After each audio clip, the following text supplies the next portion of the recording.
প্রথমে হচ্ছে সিলেক্ট করলাম, সিলেক্ট করার পরে file, export, export for screens, ঠিক আছে এটা। এবার এখানে হচ্ছে লোকেশন আছে, এই এক্সপোর্ট টু কোথায় রাখবো, 11 ব্যাস, এখানে ক্লিক করে এখানে রাখতে পারি সরাসরি। এবার হচ্ছে এক্সপোর্ট অ্যাসেট, তাহলে কি হলো, একটা ফোল্ডার তৈরি হলো, এর মধ্যে হচ্ছে এই ছবিটা পিএনজি ফাইল আকারে এটা সেভ হয়েছে। কেমন, আমি কিন্তু এটা রেকর্ডিং করতেছি, এ হলো কি হলো, পিএনজি ফাইল আকারে এটা সেভ হয়েছে।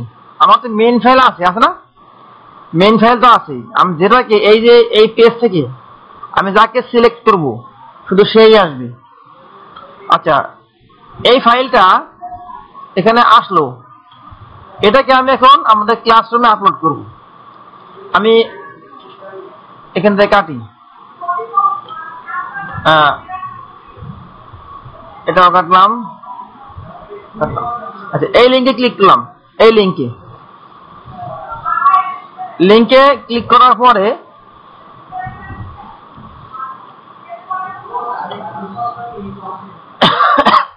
আমি যদি চাই, আমাদের এই ক্লাসরুম করার উদ্দেশ্য হলো এখানে আমাদের যে কাজগুলো থাকবে সেই কাজগুলো এখানে আমরা আপলোড করব, মেইন ফাইল না, মেইন ফাইল আপলোড করার প্রয়োজন নাই। এই যে আমি যেমন ছবিটাকে সেভ করলাম না, এখানে ক্লিক করব, ক্লিক করলে আমি লিখলাম হচ্ছে প্র্যাকটিস, বাবার নাম লিখলাম, এই এবার হচ্ছে যে আপলোড ফাইল, কেমন আপলোড ফাইল। এবার হচ্ছে ব্রাউজ করব, ব্রাউজ করে যে ফোল্ডারের মধ্যে আছে সেখানে গিয়ে ক্লিক ওপেন, এই তো। এখানে কিছু লিখতে হবে, কিন্তু এখানে অবশ্যই কিছু লিখতে হবে। ফার্স্ট ইলাস্ট্রেশন, ইলাস্ট্রেশন মিস্টার এইস, হ্যাঁ পোস্ট করলাম, এই এখানে পোস্ট, এখানে পোস্ট করলাম, তাহলে দেখা যাবে যে এখানে কে কাজ জমা দিচ্ছে সবাই দেখতে পারবে। এজন্য আমরা শুধু ছবিগুলা দিব, এখানে মেইন ফাইল এখানে দিব না।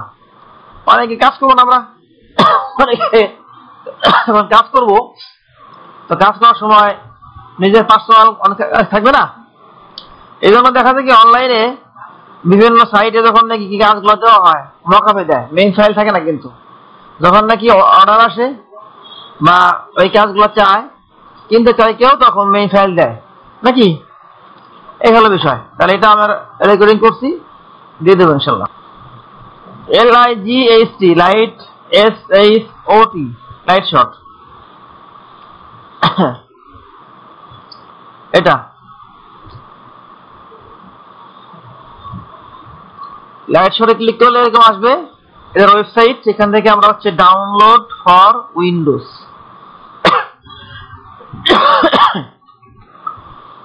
ঠিক আছে, ডাউনলোড ফর উইন্ডোজ ক্লিক করলাম। এখন এখান থেকে আমি এটাতে ডাবল ক্লিক করলেই হবে, আর কিছু করা লাগবে না। ইয়েস করলাম, I accept the agreement, next, আচ্ছা নেক্সট, এই তো। এখন কি হবে, আমি যে অংশ চাই, আমি চাচ্ছি যে এটা আমি ই করবো, স্ক্রিনশট নিব, এখানে এসে প্রিন্ট স্ক্রিন, কিবোর্ডের প্রিন্ট স্ক্রিন কি, এখানে লেখা আছে প্রিন্ট স্ক্রিন, ঠিক আছে। এটা হচ্ছে কিবোর্ডের একদম উপরের দিকে, একবার উপরের দিকে PRTSC print screen system request একটা কি আছে, ওই কি চাপ দিলে চাপ দেওয়ার পরে চাপ দেওয়ার পরে যে অংশটুকু আমি চাচ্ছি যে স্ক্রিনশট নেব, ওখানে জাস্ট মাউস এবার বাম বাটন ড্র্যাগ করব, এবার ড্র্যাগ করলে হয়ে যাবে, বাস হয়ে গেল। ড্র্যাগ করার পরে এখন আমি এটাকে কোথাও পেস্ট করলে এখানে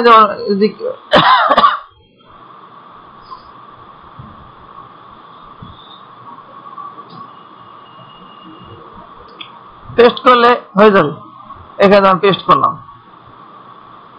ঠিক আছে। এই পেস্ট করে আমি সেন্ড করলাম। আমাদের যেহেতু ইলাস্ট্রেটরে আমরা দেখালাম না কিভাবে সেভ করতে হয়, দেখছি কিনা আমরা দেখি আরেকবার এই যেটা। আচ্ছা আমি আরেকবার দেখাই, এই যে এটা আছে না, এই যে আমি যেটা তৈরি করছি নতুন পেশা, এটাকে আমাকে সিলেক্ট করলাম, সিলেকশন টুল দিয়া সিলেক্ট করলাম। সবাই শেয়ার করে দেখি, এটা আমার রেকর্ডিং করা আছে, আমি দিয়ে দেবো, তারপর দেখি সবাই। এটাকে আমি আগে সিলেক্ট করলাম, সিলেক্ট করার পরে এর মধ্যে কিন্তু অনেকগুলো ফাইল আছে না, অনেকগুলাই আছে।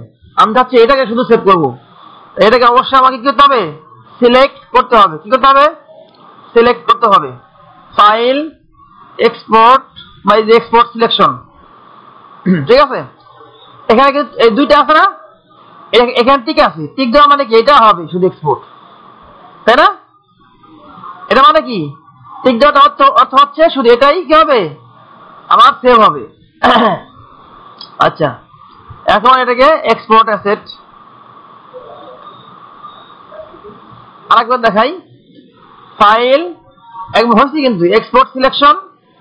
এই যে এখানটা আমি ইচ্ছা করলে চাইলে এই ফরম্যাট চেঞ্জ করতে পারি, যেমন নর্মালি হলে পিএনজি তে সেভ হয়েছে, আগেটা কিন্তু কি হয়েছে পিএনজি ফাইলে সেভ হয়েছে। আমি ইচ্ছা করলে এটাকে আমি এসভিজি বা পিডিএফ অথবা জেপিজি তে সেভ করতে পারবো।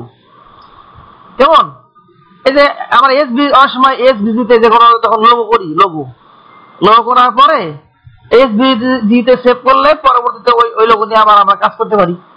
আমি যদি এটাকে সেভ করি এসভিজি দিয়ে, এখন দেখি কি হইলো, এই যে এসভিজি জন্য ফোল্ডার কিন্তু তৈরি হয়েছে আলাদা, ঠিক আছে না? এটা কিন্তু ফোল্ডার আলাদা তৈরি হয়েছে। আবার এটা কাটি, আবার এখানে এই যে আমি যেটা করলাম পিএনজি ফাইল, সেটা কিন্তু এর মধ্যে পিএনজি ফাইলটা এখানে সেভ হয়েছে, বুঝছে না? আবার দেখাই, এটা তো আমার সিলেক্ট অবস্থায় আছে, ফাইল এক্সপোর্ট সিলেকশন। আমি এখান থেকে হচ্ছে জেপিজি দিলাম, এইটি দিলাম এক্সপোর্ট অ্যাসেট। তাহলে কি হলো, এর মধ্যে কিন্তু এই যে আমার এটা কিন্তু জেপিজি ফরম্যাট, ঠিক আছে। ভিন্ন মানে কিন্তু এটা একটা ফাইল, এটা হচ্ছে পিএনজি ফাইল, এটা হচ্ছে জেপিজি ফাইল, এটা হলো পিএনজি ফাইল, আবার এইগুলো হচ্ছে এসভিজি ফাইল, তাই না? প্রত্যেকটা কি ফাইলের ভিন্ন ভিন্ন ফরম্যাট, পিকচারের ফরম্যাট না? মানুষের মধ্যে অনেক ক্যাটাগরি আছে না, পুরুষ মহিলা কমন আছে এরকম। তো ছবির মধ্যে এগুলো আমরা আলোচনা করব, অনেক ক্যাটাগরি থাকে। তো সেভ করার জন্য এগুলো হলো বেস্ট ওয়ে, যে আমার একটা পেজের মধ্যে অনেক ডিজাইন আছে, সেখান থেকে আমি আমার নির্দিষ্ট ডিজাইনটা শুধু সেভ করব নির্দিষ্ট ফরম্যাটে। ক্লিয়ার তো? এখন আমি চাচ্ছি যে এসভিজি ফাইলটা আমি সেভ করলাম,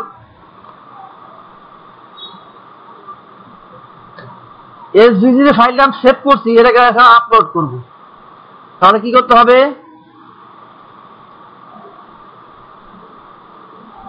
এখানে আসলাম, আসার পরে এই announce something to A class, এখানে ক্লিক করব, এসভিজি ফাইল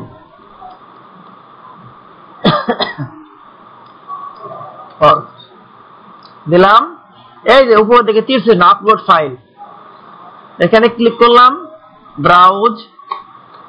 ব্রাউজ থেকে হচ্ছে আমি এখান থেকে এসভিজি ফাইলটা নিয়ে আসছি।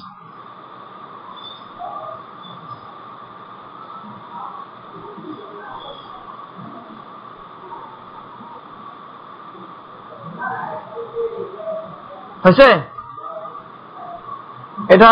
হ্যাঁ, একবার করলে হয়ে যাবে।